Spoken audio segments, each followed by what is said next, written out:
Bharti news, सीधा, सटीक और निष्पक्ष। नमस्कार, मैं हूं पुष्पेंद्र और आप देख रहे हैं भारती न्यूज। फटाफट नजर डालते हैं आज की मुख्य 50 खबरों पर। राष्ट्रपति द्रौपदी मुर्मू ने कहा कि खाने पीने की ऐसी चीजों से दूर रहने की जरूरत है जो जलवायु परिवर्तन की समस्या को बढ़ाते हैं। उन्होंने कहा कि ऐसे खाद्य पदार्थों को चुनने की जरूरत है जो प्रकृति को कोई नुकसान न पहुंचाते हों। स्विस ग्रुप IQ एयर की ओर से जारी डेटा के मुताबिक दुनिया के सबसे प्रदूषित शहरों में दिल्ली टॉप पर। दिल्ली में बीते 5 दिन से हवा जहरीली बनी हुई है। शिक्षा मंत्री आतिशी ने बताया कि 6वीं से 12वीं तक के स्टूडेंट्स के लिए भी ऑनलाइन क्लास करने पर विचार हो रहा है। कांग्रेस ने राजस्थान विधानसभा चुनाव के लिए 21 प्रत्याशियों की आखिरी लिस्ट जारी की। इसमें मंत्री शांति धारीवाल टिकट लेने में कामयाब हो गए। भाजपा ने राजस्थान विधानसभा चुनाव के लिए 15 कैंडिडेट्स की 5वीं और फिर 3 प्रत्याशियों की 6ठी लिस्ट जारी की। पार्टी ने 5वीं लिस्ट में 2 सीटों पर कैंडिडेट बदल दिए। राजस्थान की बाड़ी सीट पर कांग्रेस से बीजेपी में शामिल हुए विधायक गिरिराज सिंह मलिंगा को टिकट मिला। मलिंगा रविवार को ही बीजेपी में शामिल हुए थे। बिग बॉस 2 OTT के विनर और यूट्यूबर एल्विश यादव ने भाजपा सांसद मेनका गांधी के खिलाफ मानहानि का केस करने की बात कही है। मेनका गांधी ने हाल ही में दिए एक स्टेटमेंट में एल्विश को सांप तस्करों का सरगना बताया था। भारतीय सेना में तैनात महिला सैनिकों, सेलर्स और एयर वॉरियर्स को भी अब मैटरनिटी लीव और चाइल्ड केयर लीव मिलेगी। इसका फायदा महिला अग्निवीरों को भी मिलेगा। महादेव बेटिंग ऐप पर केंद्र सरकार ने बैन लगाया। 22 बेटिंग एप्लीकेशंस के खिलाफ कार्रवाई की। केंद्र ने कहा कि छत्तीसगढ़ सरकार भी कर सकती थी। महुआ मोइत्रा बोली, एथिक्स कमेटी के चेयरमैन बेहुदा बेशरम, मेरे पास कितने जोड़ी जूते जानने के बजाय अडानी पर 13,000 करोड़ के कोयला घोटाले में FIR करे।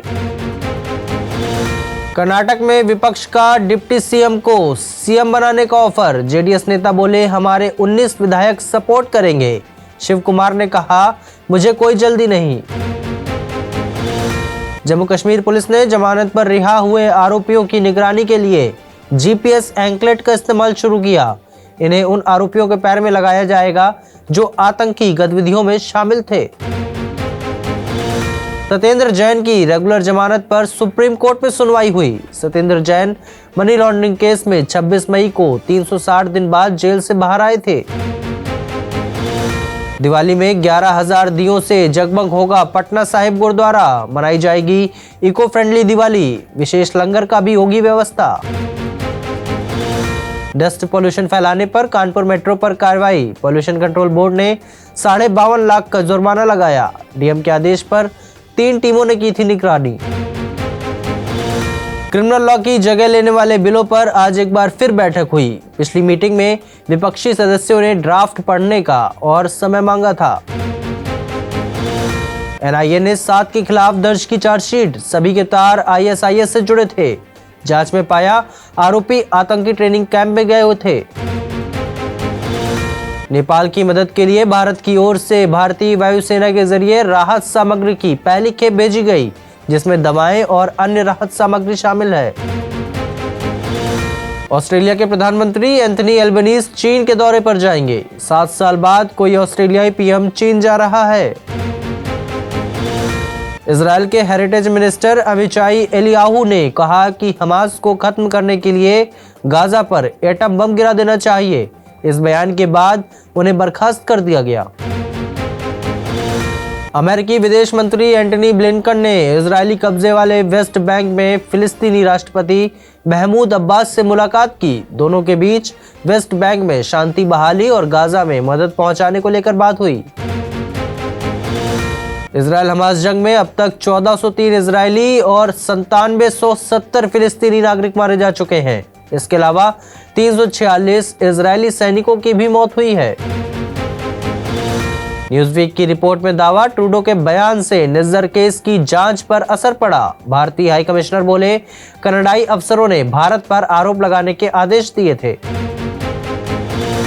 चीन में भारी बर्फबारी से लोग परेशान, सरकार ने स्कूल बंद करने का लिया फैसला, तो वहीं कई हवाई उड़ानों को निलंबित कर दिया गया। फिलीपींस में रेडियो एंकर की लाइव स्ट्रीम के दौरान हत्या कर दी गई, आरोपियों ने दिन दहाड़े गोलियों से उतारा मौत के घाट। राष्ट्रपति फर्डिनेंड मार्कोस जूनियर ने गोलीबारी की निंदा की।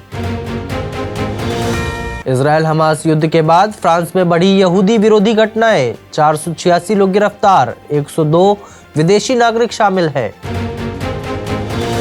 बराक ओबामा ने युद्ध को लेकर दिया बयान, हमास ने जो किया वह भयावह था, फिलिस्तीनियों के साथ जो हो रहा है वह असहनीय है। यूक्रेन की मदद के लिए फिर आगे आया अमेरिका, अब 425 मिलियन डॉलर की नई सैन्य सहायता की घोषणा की। अनावश्यक रूप से कोर्ट में लाया गया चुनाव की तारीख का मामला, मुख्य न्यायाधीश बोले राष्ट्रपति और ईसीपी को करना चाहिए था फैसला।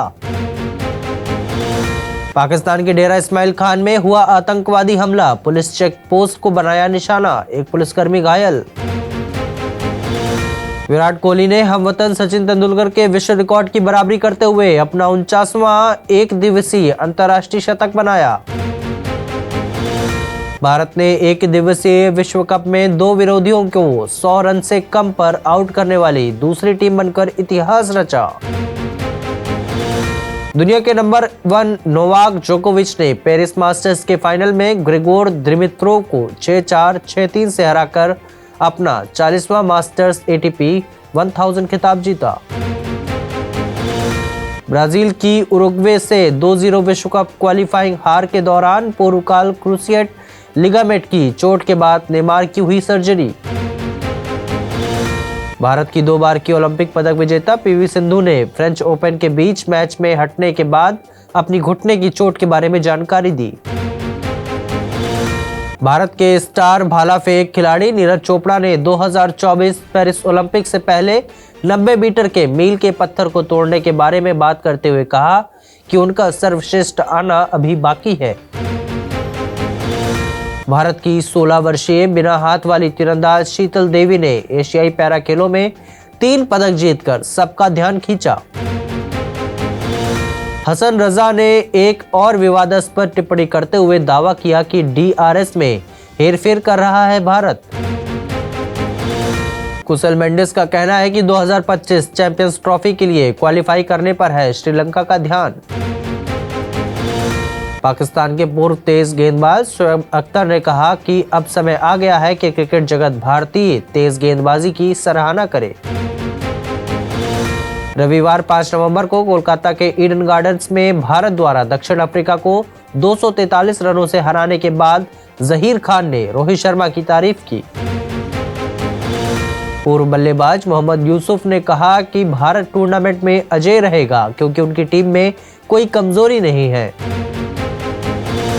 मैनचेस्टर सिटी और चेल्सी के पूर्व डिफेंडर टेरी फैलन ने कहा कि मैनुअल नेउर की चोट से वापसी के बावजूद शायद बायर्न म्यूनिख के लिए दूसरे गोलकीपर की तलाश करने का समय आ गया है।